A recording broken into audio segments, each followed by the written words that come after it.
Welcome to the Performing Animal Rights podcast, where we explore the intersection of creative practice and animal rights activism. I'm your host, Ben Hunt, performance artist and researcher in performance studies and animal advocacy. Each episode, I sit down with artists, campaigners, and creatives who are using imagination, storytelling, and performance to challenge how we think about animals and inspire social change. Today, I'm joined by Brittany, campaigns director at the Protego Foundation, an organisation that takes a truly unique approach to advocacy by bringing together animal rights and popular culture. Drawing inspiration from the worlds of Harry Potter, Wicked, Game of Thrones, and other beloved stories, Protego creates campaigns that invites fans to connect the compassion they feel for fictional characters with the real lives of animals. In this episode, we explore the creative process behind their campaigns, how fandom can become a powerful space for activism, and why stories have the ability to open conversations that traditional campaigning sometimes cannot. We also discuss movement building, community, and the importance of meeting people where their passions already lie.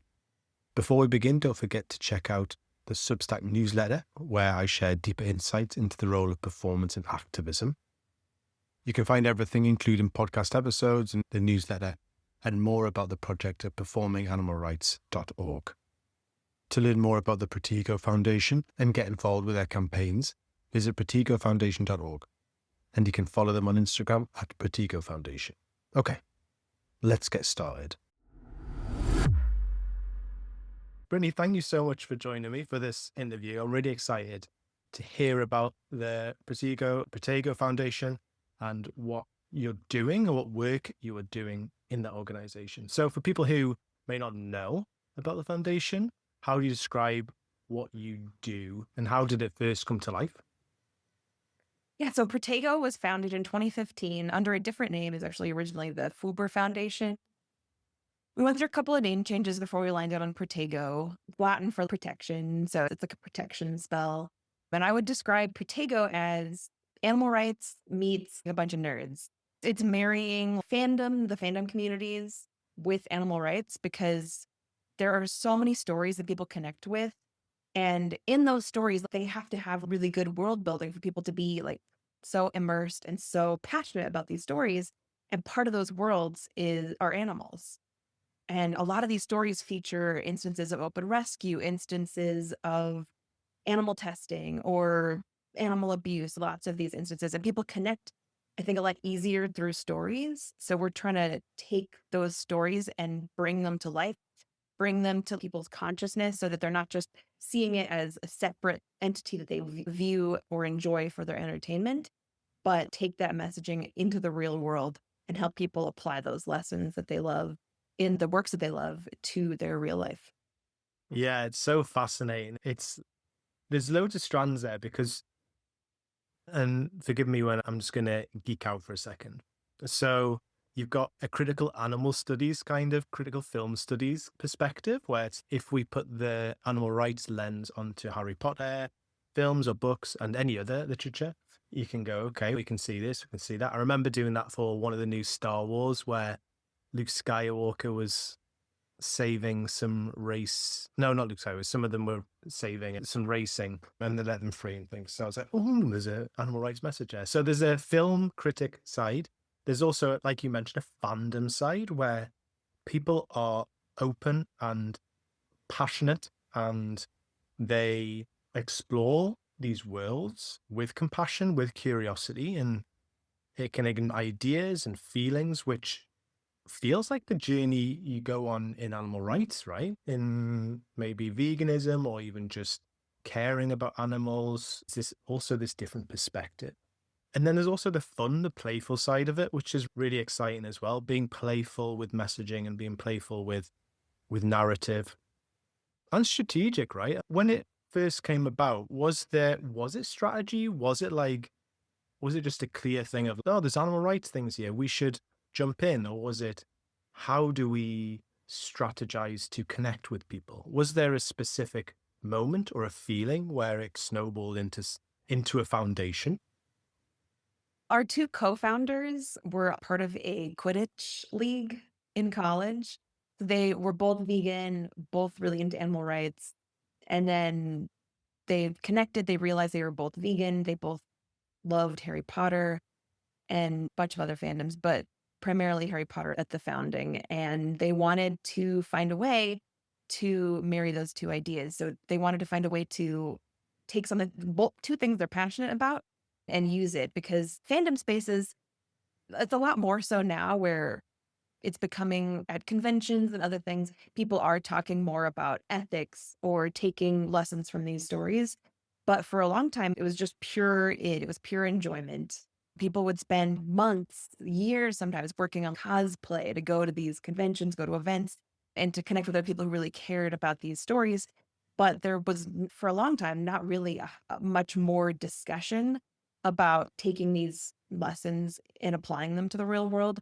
So yeah, our two co-founders both really cared about both things. They both care about animal rights, and they cared about Harry Potter and fandoms. So that was how it came about, was just trying to find a way to make a space for both things, which really speaks to me as well. I have a lot of fandoms that I'm really passionate about, but if you don't go to a lot of live events or you're not actively seeking out internet forums, it tends to be like a very solo adventure.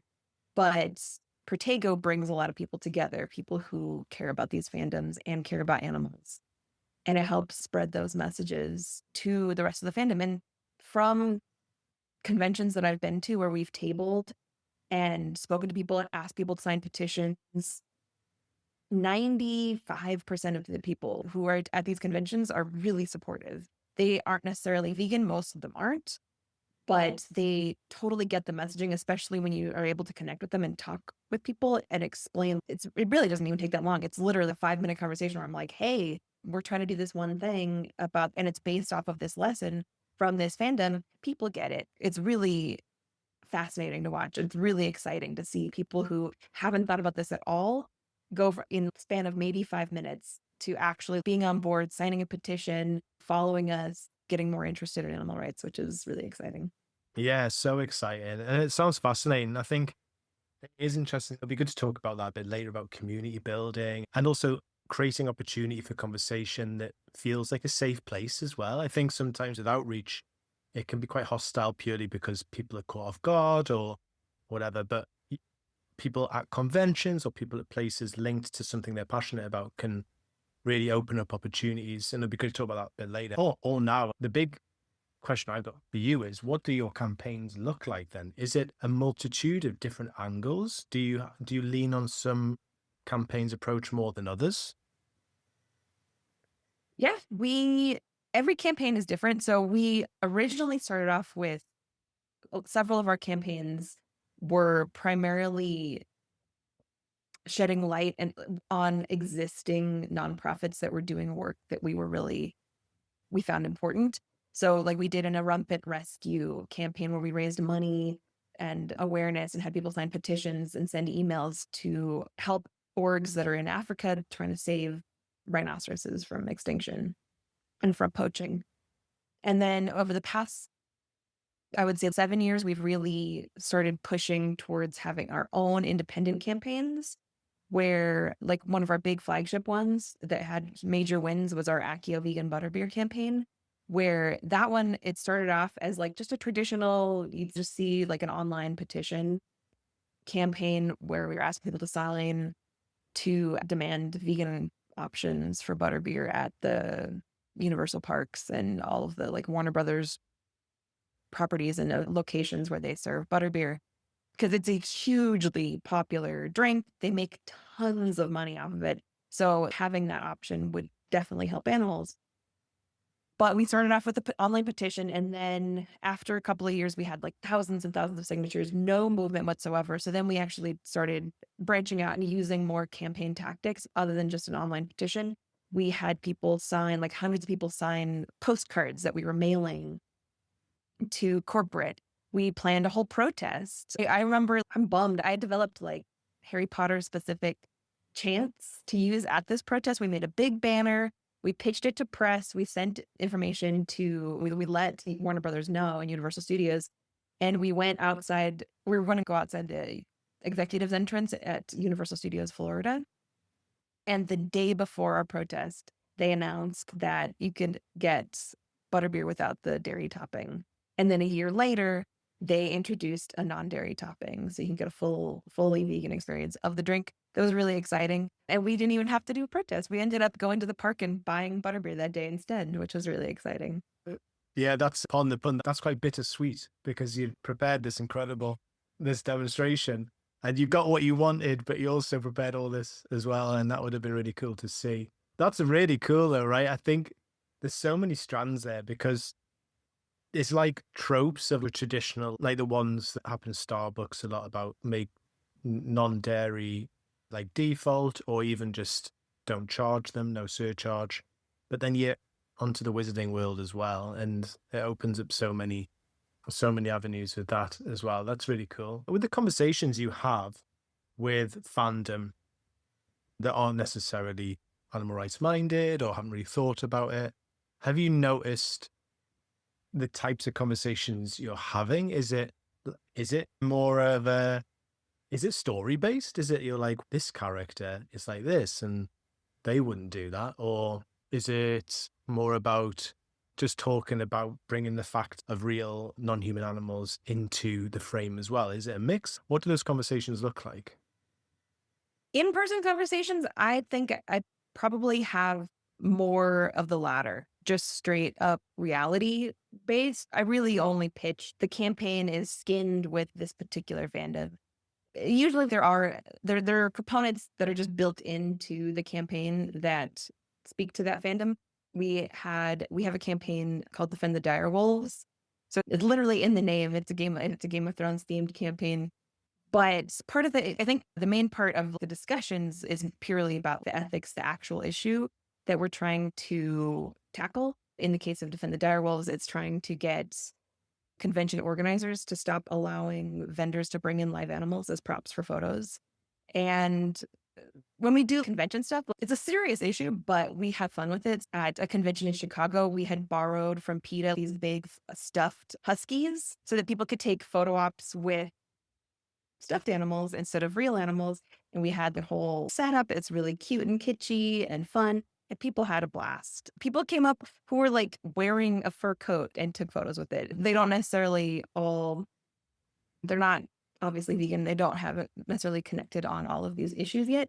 But when you present just that base ask of we care about animals, this is the theme, and this is why we're doing it in the instance of that campaign, trying to get live animals out and explaining literally in 2 sentences why. It's stressful, it's loud, animals shouldn't be subjected to having to take photos of thousands of people in a day. And people get it. They'll sign a petition usually or whatever we're asking for at the particular time. I think people tend to understand it without much fanfare as long as you're really honest about it. And I think like our graphics and our campaign does the work of the fandom connection more than my individual conversation. Online, I think like I do like to have like themes of things. So like we'll have a hashtag or we'll like all of the copy on our website is very themed to each campaign, which makes it fun. I think it makes it a little easier to dip your toes into animal rights because a lot of times you go to a lot of websites, it's a lot of horrifying photos and footage and it can bring people down. And I think like depression and feeling sad about the state of affairs doesn't necessarily activate people. Like anger does, as well as I think like joy. Something that's fun to interact with is I think a lot easier for people to swallow than just showing them like horrific footage. There are definitely times and places for that. I always go to watch documentaries and support all of that work as well. I think it's very important. But in the case of our campaigns, we more onto the fun theme side, which I think people really connect with. Yeah, for sure. And even the fun and the playfulness has a grounding in emotion, right? When I've watched like Harry Potter or Game of Thrones or Lord of the Rings and stuff, I usually well up at the animal stuff more than the other stuff. And that opens a door, right? It's already opening the door. So it's less of defensiveness, which is really exciting. When you think so you mentioned the direwolves and the butterbeer, is there what's the process of linking these ideas? Is it a conversation the team's having, or is it inspiration coming from elsewhere? What is the general creative process and campaign process in, well, creating a campaign? We tend to poll our volunteers. So we have a group channel on Slack where we're constantly pitching ideas, looking at, especially because the past couple of years we've been expanding outside of Harry Potter and moving to any fandoms that we really want to. We've only done a few that have expanded out into other fandoms. We're looking to do more. So we're like polling our volunteers to see what fandoms they are passionate about, if anyone has ideas. So we're always kicking around ideas. And then when we find things that speak to us, that kind of go hand in hand, like realizing that there are live animals at conventions, seeing photos, even of friends. Like we've seen vegans post photos because I think not all people realize that can be like a stressful environment for animals, especially when you're like at a fun event. People don't necessarily connect those issues. So we saw people sharing photos, even friends, and we were like, let's look into this. And we looked into there's a research gathering aspect. There have been some campaigns that haven't moved forward because we started doing research, we started reaching out to companies and then finding out that they were already phasing out the thing that we were going to start focusing on. So then we were like, okay, then we'll move on. We'll go back to the drawing board and look at other issues, other fandoms, and see what connects. Because we're trying to find things that connect with us as well as connect with everyone else. But hopefully, because all of our volunteers we're all a bunch of nerds and we all have a bunch of fandoms. If we care about it, if more than one of us can really connect with it, then we're hoping that more people also connect. Yeah, for sure. That's interesting that you pulled from the volunteers. Have you seen, there's a community building, like I mentioned before, there's a building of community there. Have you seen that grow and grow at your time at the organization? Is there a real effort or even feeling of a community that's building around the work that you're doing? There are ebbs and flows. I think at the moment, the community, the fandom, like activism community in general, it feels like it's fading. There were a lot of orgs that have phased out over the past few years, in part because a lot of orgs, including ours, like were initially founded on Harry Potter. And the author of those books is very litigious. And also her views on trans people have really killed the community. So a lot of orgs and volunteers, I think, have had a hard time staying in that fandom and staying in those spaces, which is also why we're moving out of just Harry Potter. Personally, I've owned the books for 20 years. I don't think it hurts anyone if I read them at home, but I'm not like going out and spending money on things that are going to make the author money. But I get why it makes enjoying the fandom harder for a lot of people. It does for me as well. So I think our big push right now is expanding into other fandoms, making it very clear that we stand with trans people. We support humans as well as animals. And the hope is that in the next few years, if not this year, there will be another influx of people who are fans, who care about animals, who are interested in making changes for animals, for the world, and enjoying their fandom with their activism. The other thing is, I think when there are like conservatives in office, like I think animal rights tends to go on the back burner for a lot of people because they feel like they're justifiably that a lot of human rights are on the chopping block. So a lot of people, I think, tend to prioritize human rights during times like that. So I think in general, the animal rights community is thinner than it has been in previous years. But I think that's also why it's important that we align ourselves with human rights as well as animal rights and make it clear that we're making changes for animals, but we're not doing so at the expense of anyone else. Yeah, absolutely. Yeah, said absolutely. I think there's a lot to unpick there regarding culture and also regarding current affairs. And it's like you said, ebbs and flows, and but just being in that space and giving opportunity to giving safe space to anyone who's there I think that's really important, really great. Thinking of space and thinking about the space that you create, is there how much of it is how much of the work is online and in person, and also how much of the emphasis is online or in person? What is the balance there? Is there a balance there? Is there a desire to be more than the other, or is a focus to be more than the other? Because we're an international group, we do tend to do most of our stuff online, but we are always working on ways to bring this activism to the real world, like to the physical world. We've like I mentioned earlier, we planned that protest in Florida, our curry campaign to find captivity. We have on our website a lot of materials that people can download, leaflets if they want to go leaflet outside of a petting zoo or a rodeo. We have protest signs that people can download and print out themselves so that they can actually use them at protests that they go to in their own areas. We have a lot of organizers who live in Colorado. So we tend to do in-person events here a lot. We'll table at vegan events, Veg Fest, as well as conventions. We definitely travel to go to conventions. We went to LeakyCon in Portland 2 years ago, and we've been to LeakyCon several times, but we've looked at other events. I think next year we'll try to go to more conventions. This year's more of focusing on this campaign, and yeah, our personal volunteers don't have as much bandwidth to travel as much this year, but we're really encouraging people to take this activism into their own communities. You can print out a sign and go to any local protest or host your own. We also have a bingo card on our website that people can download and post on their social media when they've completed a bingo of actions that they've done, which is fun. But yeah, we're always trying to find ways to bring it into the real world.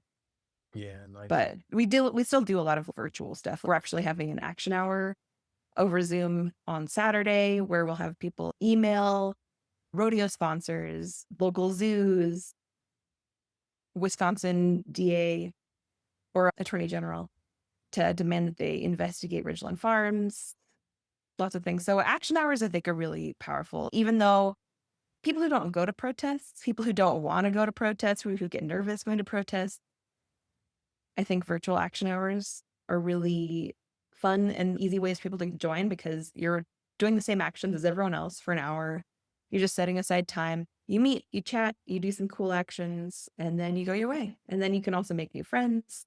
It's still really fun, I think. And it takes things off of just our website or social media and onto a Zoom call where you connect with people at least a little bit better than you can over social media.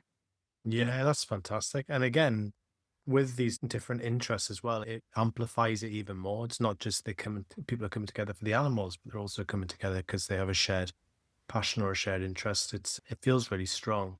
The Starbucks campaign that you mentioned earlier, I did a lot of stuff with that. I volunteer a lot with PETA. So I've been arrested a few times for that campaign Oh, nice. before we Good won one. it. Oh, cool. I love it. Nice. Okay, so on the Defying Captivity campaign, the point you're talking about jumping on the story of Wicked, I'm interested to explore the story of Wicked is a heavily animal rights message, right? Even the book is way more, but the film is also pretty clear. I feel like it spells it out quite clearly that these animals are suffering and Alpha Bear is trying to free them and to make sure they're not being oppressed.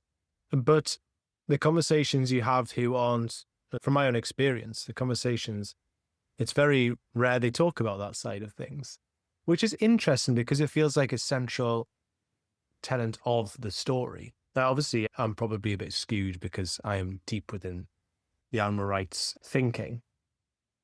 Does these campaigns come from, yes, an opportunity, but also does it come with some frustration as well that it is not as clear as day that this is an issue that people are flocking to see this film, but they're not taking one of the central morals from that to influence their own decision making? Is that part of the thinking, or is it more of a case of this is an opportunity to amplify our message on captivity? I see it as definitely an opportunity. Part of the reason why we decided to launch the Define Captivity campaign is because personally, as vegans, as me specifically as a vegan, I have found it frustrating for years that people don't make the connections about animal rights with Wicked. I feel like every time I talk to someone, a friend who saw the play for the first time, including me when I saw it for the first time, I was shocked at how much animals feature in that story and how much animal rights is a catalyst in that story because no one talks about it. No one in the Broadway world, no one in just fans, musical fans, no one talks about animal rights in regards to Wicked. So personally, I found it very frustrating. And I think a lot of vegans do because it's right there in front of your face. So that was, I think, in part why we really wanted to launch the Define Captivity campaign, especially because the movies have been so popular. It's definitely an opportunity while the public is really focused on this and on this story to really try to push through and help people make that connection. And I do think the movie is primed better than the play to do that because in the play, like the second half of the play, it all becomes just the love triangle.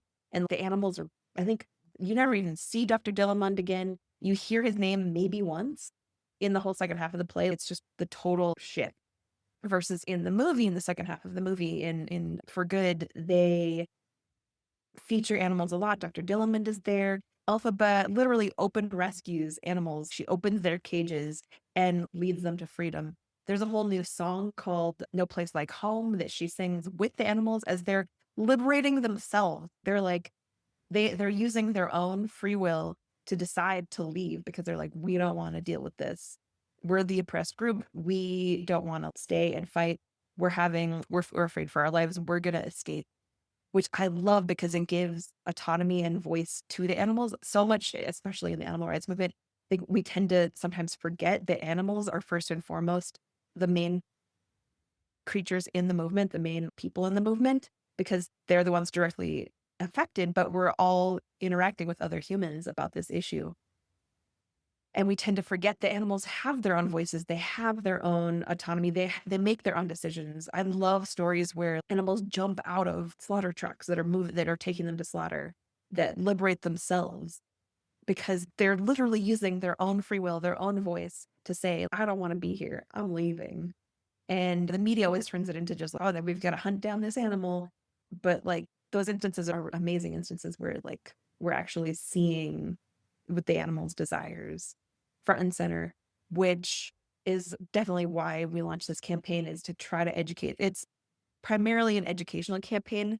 There is a pledge that people can sign on the website about just not supporting places that keep animals in captivity. So pledging to not go to zoos or rodeos or aquariums, marine parks, various places that keep animals in captivity, which is on the surface seems a little more tamer for one of our campaigns. But I think it's really important because people see these stories, they connect with them, but then they totally leave all the lessons at the door, or they use it to springboard onto human rights issues. And they totally just jump right over the animal rights issue that's right there, that's literally baked into the story. And yeah, I think this campaign is really helpful. And we're like, that's also why we're doing an action hour. We're doing other things for people who are already dialed in to this issue. They already know that keeping animals in captivity is wrong. So there's things for different people, any walks, at any point in their activism journey to interact with this campaign. They can take a pledge if this is their first time learning about it. If they want to do a protest, they can print out a protest sign and go to a protest. If they want to join a virtual action hour, they can do that. There's lots of things for everyone on the spectrum because I think the more people do things at whatever their comfort level, the more people talk about it, the more people see it. My niece, she loves Wicked. She got little dolls for Christmas and they're so cute. And I loved that we had just launched our campaign. I sending her a t-shirt that says Define Captivity on it. She's a little young, she's 5, to connect with a deeper discussion of it. But I think a lot of people with kids are taking their kids to see these movies. And it's the same people who take their kids to the zoo because it just is what people do. They think it's educational, they think it's fun, and they don't know it all. There's so many times where I've had family, friends tell me, "Oh, guess what I did this weekend with my kids? We went to the zoo or we went horseback riding because you like animals. You would love this." And I have to tell them, I hate to break it to you, but I don't love it. And here's why. And that's why I think this is also a really important campaign, not just because people tend to forget the animal rights aspect of Wicked, but also because people don't realize that animals in zoos is captivity, that zoocosis is a thing, that animals are literally going insane in these enclosures because no one talks about it. All these zoos and marine parks, they talk about conservation and people think that it's actually a good thing. They think that they're supporting something that's helpful for the environment and it's not literally making animals go insane. Yeah, totally. It's interesting. It's fascinating talking about that because it feels a really strong vibe is that you creatively respond to creative outputs through and then apply to activism. So there's this kind of line from, so your organization, it sees something creative and it takes it and then translates it through, creatively translates it into an animal rights message, or as in Wicked, you don't need to translate it at all. It's very clear, but you use it to position that. I think there's a really interesting part of what you guys do and what you folks do and in the campaign choice, because think about animal rights and how many campaigns there are, how many awful things are happening to animals in so many different ways. It's really difficult to choose what to focus on because you can't do everything all at once. Obviously, you can maybe try and do one of the big ones, like if people like a consumer one, if people go plant-based or vegan, then that kind of ticks quite a lot of the boxes in influence, but it's not a systemic thing as such. So there's a lot of animal rights and welfare campaigns that target cages or, like you said, zoos as specific organizations that do that. But it feels, and correct me if I'm wrong, that the campaigns are chosen through what the culture provides rather than the issue. So there's a kind of, okay, Wicked is looking at captivity. We know that captivity is an issue and we can amplify that through the creative thing that's happened here, or with Butterbeer and the consumer choice, or with the direwolves and the specific issue around bringing animals in for photo opportunities. What am I right in thinking that? And that feels quite original, right? It feels quite refreshing way of choosing your campaigns. It's a little bit of both. So it's a little bit of what the culture provides because obviously we're like fandom themed animal rights. So it's based on fandoms and worlds that have been created by artists that are not us. So there is that aspect. And there is the aspect of using fandoms that are in the spotlight at the moment because they have more eyes on them, like Wicked, like Game of Thrones. But there's also a creative aspect on our end because, like you'd mentioned, there's no shortage of issues that relate to animals. So it takes whatever like the fandom that we want to utilize for our next campaign goes hand in hand with us finding a way to connect that to animals in a certain way. With the Direwolves campaign, it's not, I don't think you would initially think Game of Thrones conventions using animals for photo ops, but the reason why originally we'd seen that was because there was a Game of Thrones convention that was using these wolf dogs and crows, owls, and they were on these really short tethers. But then we looked into it, and it happens at conventions all over. There are conventions that bring crocodiles and random animals that people take photos with.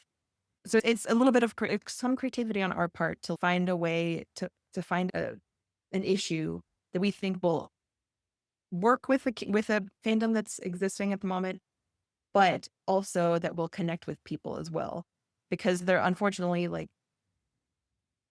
there are certain, I guess I wouldn't say there are certain animal issues that people don't connect with because that's most animal issues.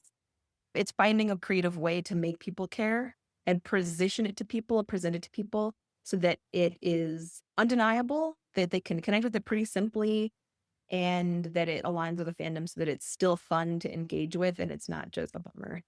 Yeah, for sure. Yeah, it's really exciting. I love it. It's super interesting.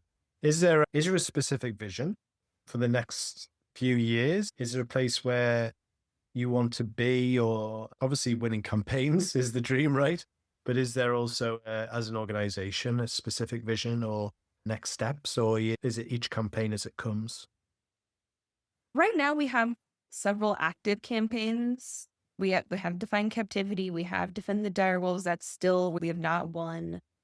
There are a few other ones, and so I think the goal for the next few years is to cycle through quarterly each campaign that's still active and finding new innovative ways to push those campaigns forward, find ways to branch out, different tactics to use to continue applying pressure to our targets to achieve the goals of each individual campaign.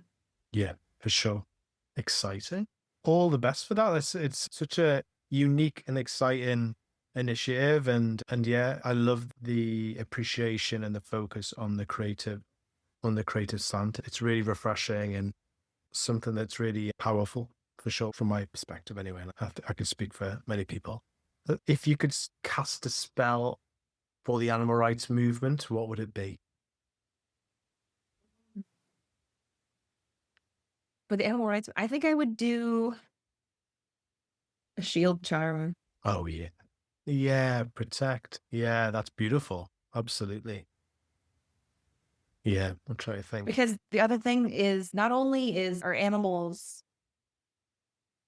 totally ignored by our society and our laws across the world, but animal rights activists are some of the most well-versed people I know in movement building, in grassroots movements, in nonviolent activism, nonviolent tactics.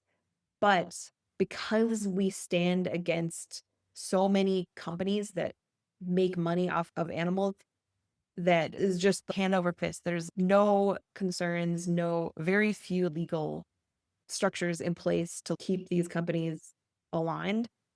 And we're threatening their bottom line. So they tend to, not only the companies themselves, but the press, governments, they tend to paint animal rights activists as violent, as domestic terrorists. And it's a scary time to do things, to stand up for what you believe in, because they will try to paint you as, yeah, as someone who's threatening people's safety, and they try to scare people away from animal rights and make it seem like everyone is just angry and planning pipe bombs, and I don't know, planning very violent overthrows of things. When in reality, most activists I know are studying and using nonviolent tactics all the time. This past weekend, there was 1,000 people went to Wisconsin to try to rescue 2,000 beagles from this company that breeds them and sells them to labs. And the police showed up with rubber bullets, pepper spray. It was wild. And I was not there, but I had friends who were there and I saw a lot of footage. And I know that most of the people who were there, and I know that they're peaceful and nonviolent, but the police chief literally in a press release announced that the reason why the police had to escalate was because that these activists were being violent, which is a complete bald-faced lie. And so, not to say that our safety is more important than animals, but because it definitely isn't. Even if you get arrested and you're in jail for 12 hours, that's nothing compared to what animals are going through. But I do think that not only do animals need a shield, charm, and protection, but I think the animal rights movement, like, we need to continue protecting each other, building community, and helping each other achieve our goals, because no one else is going to. They're going to work to dismantle us. They're going to work to get us infighting, to get us pulled apart. So building bridges and building community and building more connections and helping each other is more important than ever. Yeah, says absolutely. And I definitely think creativity plays a big role in that, right? Of both subverting power, but also building community. I think, yeah, So all the power to you and to what you're doing. I think it's really exciting. Is there anything that I've maybe skipped over? I would just say if people wanted to connect with Protego, we have our website, which is protegofoundation.org. We have our Instagram, which is at Protego Foundation. We're on Twitter. We're on YouTube. We're on Facebook. So feel free to follow us and get involved. Sign up for our emails. We're a very small org. We don't spam a lot of people with daily emails. You'll get quarterly emails, really when we launch new campaigns. But we could definitely, like anyone who's inspired, please join. We have a Discord. There's a bunch of ways people can get involved. Yeah, exciting. Please do. Yeah, it looks so great. I love it. Lovely. Thank you so much, Brittany. And thank you for listening. That's a wrap for this episode of the Performing Animal Rights podcast. A huge thank you to Brittany for sharing the inspiring work of the Protego Foundation. Their campaigns are a brilliant reminder that creativity doesn't just help us tell stories, it helps us reframe them, inviting people to see the animals already present in the worlds they love through a new ethical lens. If you'd like to learn more about the Protego Foundation, explore their campaigns, or get involved, visit protegofoundation.org and follow them on Instagram at Protego Foundation. For more episodes, critical reflection on creativity and animal advocacy, and to subscribe to the Performing Animal Rights newsletter, head to performinganimalrights.org. Thanks so much for listening. And until next time, goodbye.